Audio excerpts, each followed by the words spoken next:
Tumanimizda aholi bandligini ta'minlash borasida qator ishlar amalga oshirilmoqda. Xususan, bugun ham Yangi Hayot hamda Sergeli tumanlarida yashovchi fuqarolar uchun mehnat yarmarkasi tashkil etildi. Yarmarka qanday kechmoqda? Fuqarolar va mutasaddilarning fikrlari qanday? Jarayonlar bilan yaqindan tanishish maqsadida ularga yuzlanamiz.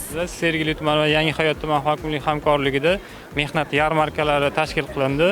30 ga yaqin korxona va tashkilotlar, 1000 ga yaqin ish o'rinlari bilan qatnashdi. Shu bilan birgalikda Yangi Hayot tumanidagi ishsiz va endi ish faoliyatini boshlayman degan fuqarolar jalb etilib, ularda doimiy daromadga ega bo'lgan ishlarga hamda o'zlarini kasb ko'nikmalari bo'lmagan fuqarolarga kasb hunariga o'qitish uchun yo'llanmalar berildi. Bizga bugun taxminan 50-60 kishi ish so'rab kelishdi oldimizga. Biz ular bilan suhbat qilib, gaplashib, anketalarni to'ldirib qabul qilib oldik.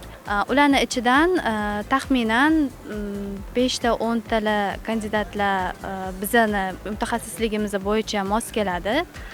Albatta biz ular bilan bog'lanib, aloqaga chiqib, suhbat o'tkazib, ishga qabul qilamiz.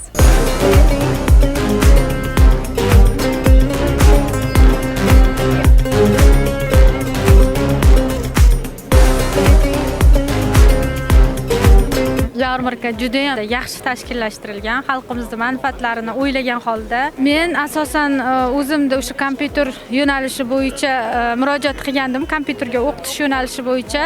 Shu bo'yicha hozir menga yo'llanma berishdi. Mehnat yarmarkasida barcha ish o'rinlarini ko'rib chiqdim. Juda ham manfaatli ekan. Hozir o'z ishini qidirib yotgan yoshlar uchun juda ham yaxshi tashkil qilinibdi. Juda ham xursand bo'ldim. Bir necha joydan ma'lumot uchun aloqa nomerlarini olib, o'z tengdoshlarimiz bilan kelib, menimcha manfaatli bo'ldi deb hozir yaxshi kayfiyatda chiqib ketyapmiz.